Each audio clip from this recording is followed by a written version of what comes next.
This video demonstrates how to use the V-Tool to disassemble the inner shell of the VW Golf8 5D key. Take out all tools required for disassembling the key inner shell. Place the key into the key clip, the button side facing you. Press the button here, and push the screw rod forward. Then tighten it to secure the key in place. Tilt the blade and align the tip with the welding seam. Tap the blade firmly to cut open the welding seam.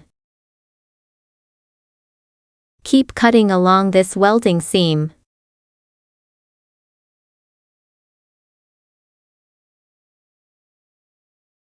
When you reach the clip position, leave it as it is. Continue cutting from the other side. After this part is processed, stand the key upright and secure it firmly.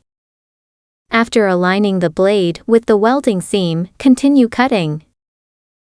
After processing, switch to the other side and continue cutting the weld seam. Note, this side is close to the keyboard. Do not cut too deep to damage the keyboard. Align the tip of the knife with the welding seam. Keep tapping the blade to cut the weld seam. When dealing with this part, please use a blade. Align the rightmost cutting edge of the blade with the weld seam. Strike the blade and cut downwards along the weld seam. Stop when get close to the pin position. Finally, use a flathead screwdriver to release the clips. Then pry open the weld seams.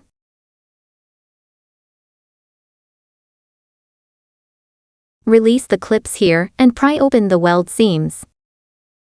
Pry open the weld seams slowly.